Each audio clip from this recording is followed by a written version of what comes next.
In the dark corridors of medieval England's royal courts, where kings held unchallenged power and human life was used as a pawn in lethal political maneuvers, there is a story that stands as a chilling reminder of how absolute power can distort the mind. This is not a legend, nor a myth dramatized. This is a dark, historical testament of a young boy whose own identity was erased and recreated to satisfy the warped bereavement of a monarch. It is a story of obsession, manipulation, and the unbridled ego of a king. A story where national tragedy resulted from personal pain. It was 1312, the era when England hung precariously in the balance between civil war and peace, and the central figure of the strife was no warrior king or sage monarch, but King Edward II, king whose reign would be marked not by bravery or statesmanship, but by his vengeful appetites and the devastation they wrought on his kingdom. What you're about to hear is no work of fiction. Chroniclers of the age recorded it with both fascination and horror. This is the story of how a grieving king became a tyrant, how a teenage boy was reduced to a royal illusion, and how the pursuit of emotional fulfillment shattered lives, fractured loyalties, and brought down a crown. Prepare yourself for one of history's most disturbing psychological tragedies. Not from a dungeon or laboratory, but from within the gilded walls of medieval England's throne room. This is the story of the boy who was forced to become a queen. For a king, Edward II took the English throne in 1307, inheriting not just the royal title, but also the burden of his father Edward I's aggressive military campaigns. But whereas his stalwart and combat-seasoned father, Edward I, had no taste for conquest or the stern discipline of firm rule, Edward II had none either. He was not interested in warfare or ruling through fear, but rather in what his contemporaries saw as debasing indulgences, manual labor, music, play acting, and most scandalously, physically passionate relationships that would come to characterize and end in disaster for his reign. The medieval English court was like a fine machine. Every appointment, every gesture, every political favor had a purpose. A king was supposed to reward loyalty strategically in order to keep the powerful nobles in balance. But Edward II disregarded all these unwritten rules with abandon, prioritizing personal feelings over political survival. Into this tense environment stepped Piers Gaveston, a young Gascon knight whose family had served the English throne for generations. Gaveston was no run-of-the-mill courtier. He was devastatingly handsome, quick-tongued in wit, and had a charm that could disarm even the toughest of nobles. Chroniclers of the day wrote that he was virtually otherworldly in his power to enthrall and manipulate, traits that would make him England's most envied, feared, and loathed man. The relationship between Edward and Gaveston transcended the social limits of a knight's friendship. Whether their affair was homosexual, as some contemporary historians believe, or merely an ugly psychological dependence, its intensity was undeniable. And the outcome? Disastrous. Edward showered Gaveston with the prerogatives reserved for only the most nobly born of nobles. He made him Earl of Cornwall, traditionally reserved for royalty, and bestowed upon him castles, land, and authority. Gaveston was more than just royal favorite. He was addressed as a colleague in state, even taken into counsel on issues of national policy. To barons, it was nothing less than treason. A foreign upstart had become the Shadow King, whispering advice in the monarch's ear, remaking the realm. The nobles, already fatigued by monarchical overreach, now looked on in dismay as the pillars of England's feudal system were shaken. Gaveston, instead of being tactful, flaunted his authority with arrogance and contempt. He ridiculed the mighty lords of England, and in so doing inscribed a target on his own back. In 1308, Edward wed Isabella of France, a diplomatic marriage designed to solidify England's hold on Europe. Isabella was young, smart, and brought up with expectations of royal deference. What she discovered instead was a husband emotionally involved with another man. Her shame wasn't merely personal, it was political, and it would boil into a hatred that would define the course of England. By 1310, tensions boiled over. The barons, headed by Thomas, Earl of Lancaster, posed a direct challenge to the crown. They called for Gaveston's banishment, threatened that their allegiance to Edward depended on it. Confronted with the possibility of civil war, the king capitulated, at least on paper, and banished Gaveston temporarily. But Edward's bereavement did not abate. Indeed, it grew stronger and became an obsession. When Gaveston was briefly exiled, Edward became despondent and capricious. Chroniclers noticed a stark change in his demeanor. He paced the court like a man lost, distracted, volatile, and clearly shattered. He wrote frantic letters to Gaveston, and his advisors conspired behind his back on how to circumvent the barons and restore him. By 1311, Edward acted. Rebelliously, he brought Gaveston back to court, an overt act of defiance against the very nobles who kept the kingdom stable. It was a declaration of war against his own government, and an unsubtle indication that Edward was no longer governing from reason, but from a desperately emotional stance. This impulsive action sparked a rapid and ruthless reaction. The barons staged a virtual coup. They took over royal government and started pursuing Gaveston as an outlaw. He moved from castle to castle, chased by men who had once bowed to his monarch. Edward's determination to protect his beloved only further alienated him from his nobles, his friends, and even his people. The monarch's personal reliance on Gaveston was no longer merely scandalous. It was a national emergency. What had begun as a private fixation was now a public calamity. And that was only the start. Instead of dampening the king's increasing obstinacy with sense, Piers Gaveston appeared to fan it, maybe with champagne-fueled pride in being the monarch's only emotional anchor. What had begun as royal camaraderie had now become a self-contained cycle of mutual infatuation, one that kept out reason, administration, and even the welfare of the very kingdom they were bound to defend. Then arrived the moment that everyone had dreaded. In June 1312, the crisis came to its bloody peak. Gaveston was at last seized by the Earl of Warwick's men. He was dragged into Warwick Castle, where he was put on trial in a hasty and superficial proceeding, no more than a matter of form before an already established death sentence. The barons, believing that England's very political system required his elimination, were willing to commit the unthinkable. On June 19, 1312, Piers Gaveston was killed on Blacklow Hill by beheading, a bloody but deliberate means intended to confirm that, though guilty of his crimes, he remained of noble rank. But the underlying message was clear. Not even favoritism of the crown could protect anyone from justice where the foundation of the kingdom was involved. Gaveston, who had been the second most influential man in England, was now dead, and the tenuous stability of the realm had been brutally re-established. The price, nonetheless, was incalculable. Gaveston's death was brought to King Edward II at Langley. The king's reaction was swift and appalling. According to historians, Edward fainted at the news, withdrawing into an almost catatonic state for days. When he eventually re-emerged, however, it was no longer as just a feeble, preoccupied monarch.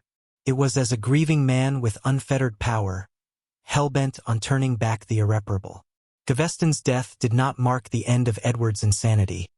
It was simply the prelude to a more sinister chapter. The refusal of the king to accept the loss, combined with the already fractured mind, would soon give rise to one of the most appalling instances of psychological abuse in the history of English royal courts. And into that insanity, fate would soon introduce another innocent victim.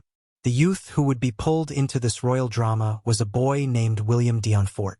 Only 14 years old, he was the son of a lesser knight who worked in the royal household. It ought to have been a source of pride for his family, a chance for advancement in the future. Instead, it would seal their fate. William had an uncanny similarity to the deceased Piers Gaveston. The same dark locks, same physique, and worst of all, the same facial structure that had once enchanted a king. Although the precise moment Edward first saw William is not documented, many of the chroniclers remember the spooked reaction. The king pausing in mid-sentence, gazing at the lad with unnatural ferocity, and creeping forward to examine his features. Witnesses called the scene eerie. Edward traced William's features with his fingers, as if he was assuring himself a hallucination had just materialized. What came next, they felt, would be awful. Instead of asking for spiritual guidance or heeding the patently evident clues, a failing mind, Edward saw this meeting as a miraculous sign, an omen from God himself. Within his shattered mind, this youth was no accident, but a miracle. Gaveston was back. The impossible, yet not even he could deny it, was not only a reality, it was the will of heaven. Shortly afterwards, Edward started inviting William to secret meetings in the guise of preparing the boy for service to the crown. But these were not merely routine meetings. The king interrogated the boy about his home, his routines, and his parents, but not to learn about William. Rather, Edward scrutinized him relentlessly, comparing him point by point with the man he lost. This was no longer bereavement, it was madness. The rebirth that ensued was systematic, deliberate, and unsettlingly calculating. Edward set out on what must have been a psychological makeover. With the deliberation and attention of a general planning a campaign, the king set in motion a scheme to transform William into a flesh-and-blood duplicate of Piers Gaveston. The first move, separation. William was taken away from his family and put in a specially designated royal household. The move was presented as an exclusive promotion, but in reality, the start of a rigorously controlled system of identity erasure. With only tutors and staff personally chosen by the king to surround him, William was isolated from anyone who still knew who he had been. From then on, all that he had ever been, his name, his past, his self, was taken from him. Edward didn't just desire a Gaveston look-alike. He required a miracle. William was schooled to mimic Gaveston's habits, his speech, his tastes in food, dress, and leisure. He was instructed on how to stroll like him, speak like him, and even to recall something he had never known. The child was no longer being brought up, he was being remade. This was not love. This was not even obsession. It was a king spiraling into insanity, employing absolute authority to warp reality itself to suit his whims, no matter the price. And William, the child trapped in this fantasy, had no way out. What transpired next was a psychological manipulation unprecedented in the royal court. To revive Gaveston, King Edward's counselors had to be archivists of the dead. Talking to the people who had known Gaveston closely, gathering habits, memories, and characteristics, and putting together what was essentially an uncanny guide to his life. The inquiry brought to light the sheer magnitude of Edward's infatuation. He had memorized every aspect of Gaveston's personality and insisted that his successor reproduce those details to perfection. The chosen vessel for this grotesque rebirth was a 14-year-old boy named William de Montfort, confused, terrified, and utterly unprepared for what lay ahead. A team was brought in not for their skill in care or education, but because they knew Gaveston. Former servants who used to describe him, scribes who had copied his letters, and courtiers who had observed his behavior were all tasked with this dark reconstruction. They became the builders of a human duplicate, redesigning William as a living trace of a dead man. The change started with his looks. Gaveston had preferred some textures, hues, and haircuts, and William was compelled to take on these very same tastes. His hair was trimmed to resemble ancient portraits, and he was dressed in clothes which had originally been owned by Gaveston himself. The effect was grim. A ghostly figure, the dead king revived and standing once again before the monarch. But even more disturbing was what followed. The deliberate erasure of William's own identity. He was prohibited from referring to his own name, talking about his own past, or accepting his family. Rather, he was forced to memorize Gaveston's youth, assert made-up memories, and speak enthusiastically of events he had never experienced. By repetition ad infinitum, punishment, and closely managed reward, tutors conditioned the boy to accept this counterfeit persona until he could recite Gaveston's life as if it were his own. Speech lessons became a daily torture.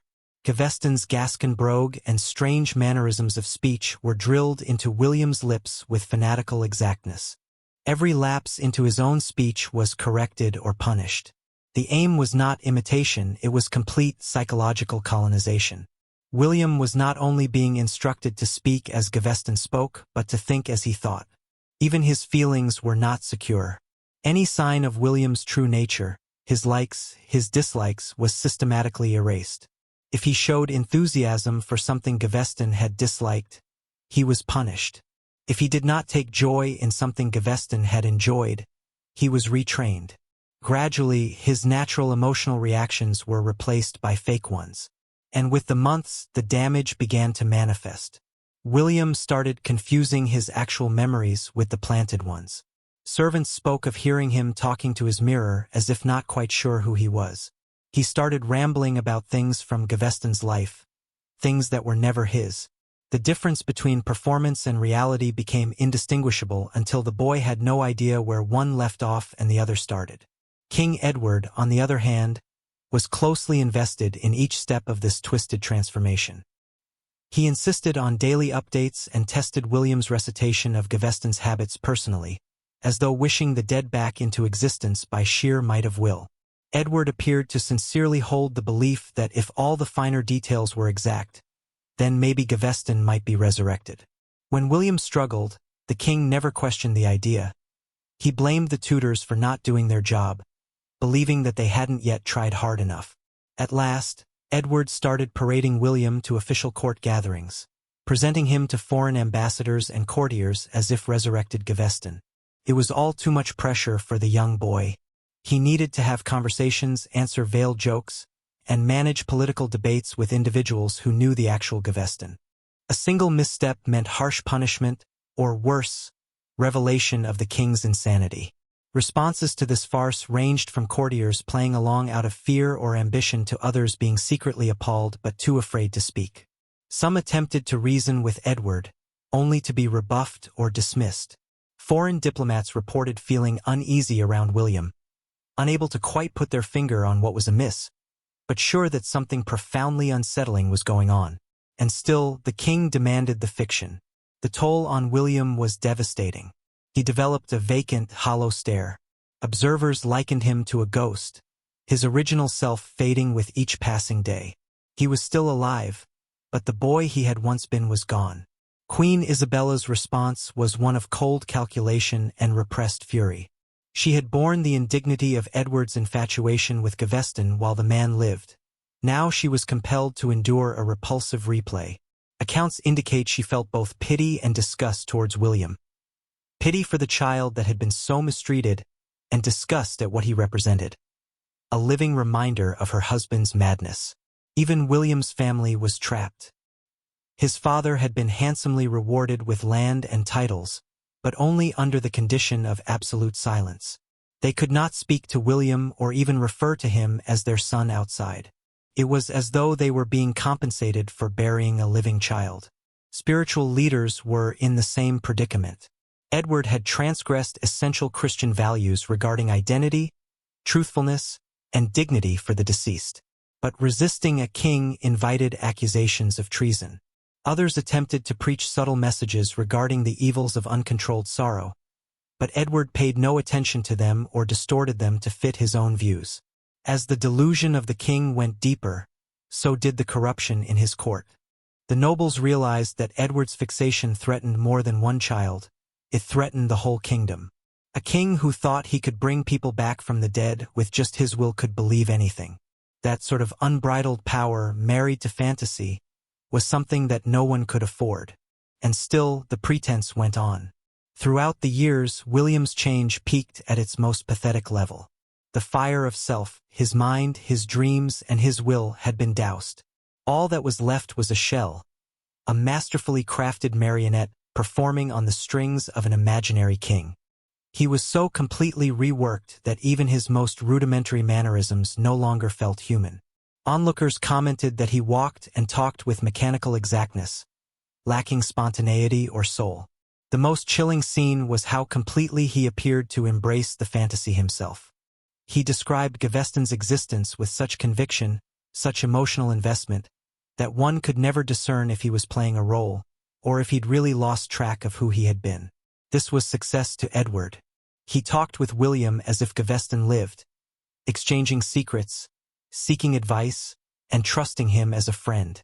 When William could not recall things only Gaveston would have done, Edward refused to challenge the assumption. Rather, he ratcheted up the pressure, more training, more control, more deception. By now, life in court was a dreamlike nightmare. Everyone had to act as if William were really Gaveston, calling him by the name of the dead man, speaking of events he could never have experienced. To tell the truth was treason. Reality was what Edward said it was.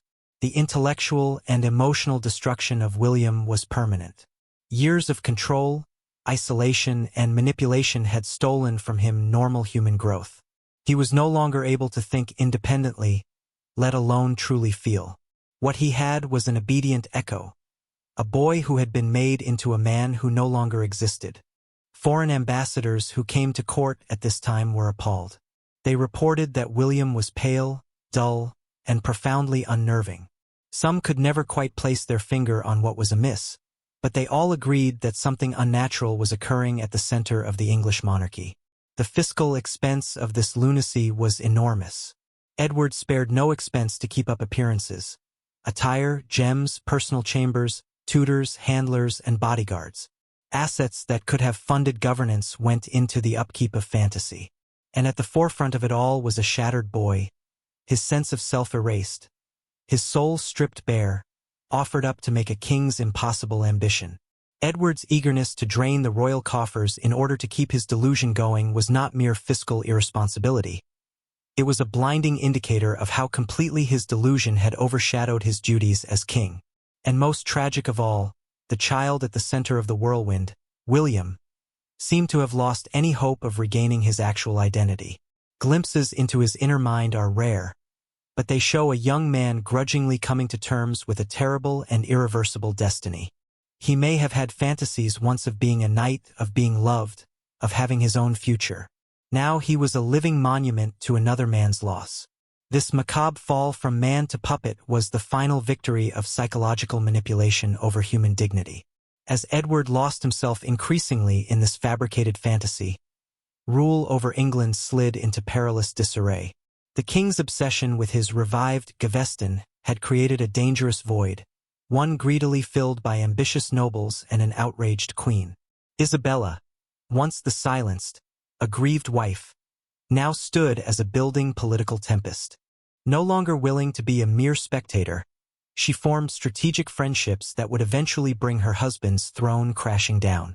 Each sighting of the impostor Gaveston at court was an obvious indication of Edward's lack of reality, giving rise to doubts, indignation, and rebellion. Even Thomas of Lancaster, who had earlier sentenced the actual Gaveston to death, saw this new fixation with increasing revulsion. Edward's actions weren't merely bizarre, they threatened the very stability of English monarchy. If a king could make himself believe that the dead would come back, what other dangerous fantasies could ensue? William's presence became more than a quirk of the court. It was now a rallying cry for rebellion. Nobles saw it as a monstrous abuse of royal prerogative and a sign of unchecked tyranny. Isabella's evolution over this time was as dramatic as it was consequential. Once tied by duty and tradition, she became a cunning political player, making alliances with disaffected nobles, sympathetic foreign nations, and anyone who would confront her increasingly erratic husband. Blissfully unaware of the political storm brewing around him, William went on playing his part of the returned Gaveston, trapped in a world constructed for somebody else's bereavement. Each day was spent upholding the facade and making Edward happy. He had no concept that his presence alone was now evidence in the Revolution case. Globally, however, the scandal was not lost. European courts started questioning Edward's sanity. Letters and diplomatic dispatches voiced increasing concern over his suitability to reign. The bizarre tale of the reborn Gaveston became royal gossip throughout Europe, humiliating England and undermining its diplomatic authority. Some foreign powers started distancing themselves from Edward altogether, searching for alliances with English nobles who seemed more stable and trustworthy. Even the Church was in a quandary. Edward's behavior flagrantly contradicted Christian doctrine regarding identity and death. But public criticism threatened charges of treason and the downfall of the precarious tension between church and crown. Clerics settled for cryptic sermons and whispering advice, but Edward interpreted any effort to intervene as jealousy, not compassion. In his own administration, faith in Edward's leadership fell dramatically. Military commanders were horrified when the impostor Gaveston started turning up at war councils, an absolute indication that the king had severed contact with the facts of war and state. Economists were also finding it difficult to contain the harm. Edward's obsession was draining the coffers dry, while urgent infrastructure and policy lay languishing. The monarchy's decadence was no longer merely symbolic. It was now compromising the survival of the kingdom.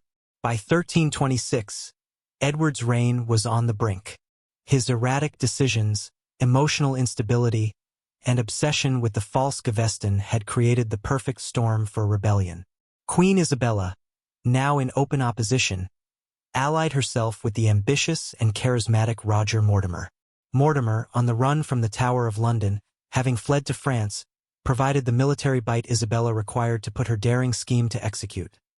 She would remove Edward and crown her son, young Edward III, in his place under her regency.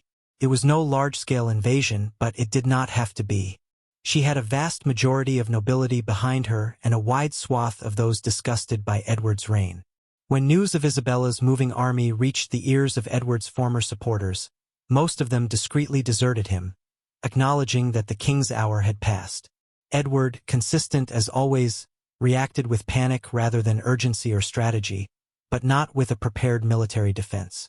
Rather, he was obsessed with defending William and maintaining the facade that Gaveston had indeed returned. Eyewitnesses subsequently described the strange and somber pictures of Edward deserting the capital, filling William's wardrobe with meticulous care as he ignored messages of urgency from the military. The sight of a king more interested in changing clothes than saving the country became the emblem of how low England had fallen in his reign. With Isabella's troops sweeping through the nation, they encountered scant resistance. The people, disillusioned, fatigued, and appalled by reports of Edward's actions, embraced the rebellion. The tale of the innocent lad turned into a dead man's shadow had wrung a national chord. What started as a coup de grace politics had now become a crusade for righteousness. By the time it was November 1326, Edward was captured and was made to step down for his son. His fall wasn't merely the conclusion of a reign.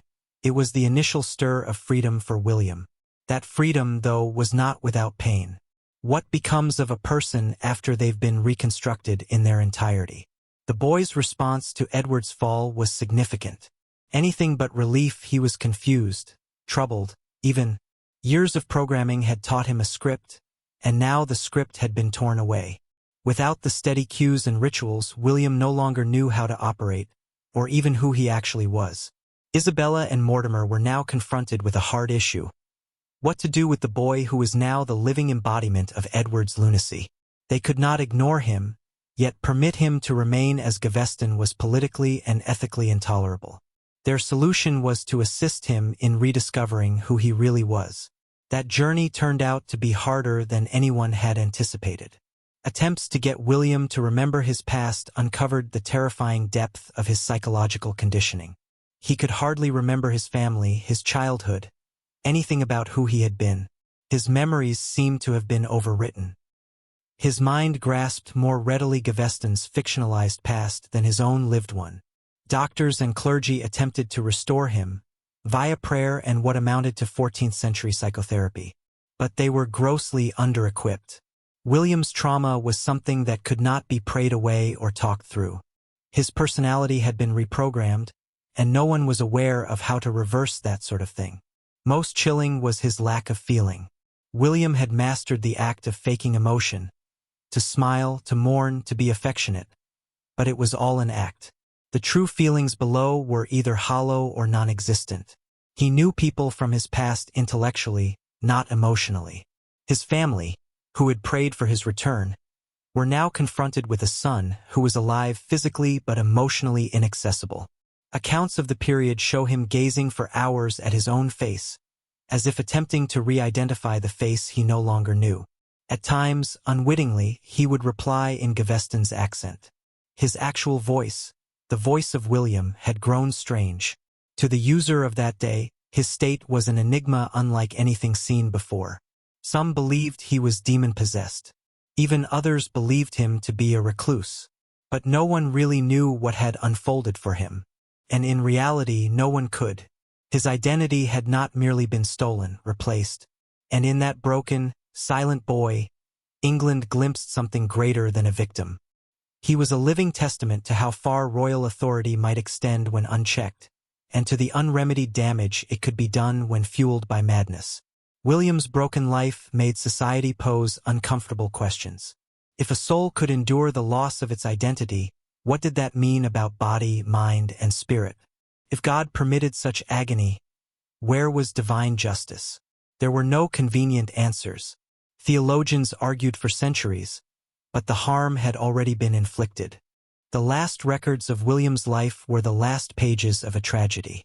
Despite every attempt to assist him in reclaiming himself, he was stuck in limbo, between the pretend role he had played out and the individual he was meant to be. His case was conclusive evidence of the devastating power of absolute power, and of the vulnerability of the human psyche when subjected to prolonged misuse. Ironically, Edward II, the mastermind behind this terror, had a sooner and possibly gentler fate. He perished in Berkeley Castle in 1327 under mysterious conditions, murder or natural death. One can never be sure. His ordeal was over in less than a year from losing the crown. William, however, had an entire lifetime to endure, weighed down by wounds no one could see and few could comprehend. The final references to him paint the picture of a silent withdrawal from view. Maybe he understood that his own presence was an unpleasant reminder of the past one that Isabella and Mortimer wished to bury with Edward's own name. His exit was not unexpected. There was no place in history for such a problematic icon. The tragedy of William de Montfort was soon forgotten. Unlike martyrs who are killed and give birth to revolutions, he just disappeared, lost in a world that neither defined nor could safeguard one such as he. Only now, with the veil of modern psychology, can we begin to piece together what happened to him. His story predates, yet eerily resembles, psychological tactics later used by dictators and cult leaders. Identity erasure, emotional isolation, forced performance. Edward II's obsession was an early, crude form of what we now recognize as mind control. And William? He was its first known victim. His suffering produced no reforms. His agony taught no lessons at the time. But today his tale is a chilling reminder of what occurs when human dignity is lost to obsession masquerading as love, and when power runs untrammeled and unchecked. He might have been forgotten by name, but the lesson he teaches lingers. The biggest tragedies are not always conflicts or catastrophes. They can be the insidious erosions of identity perpetrated behind the veil of unregulated power.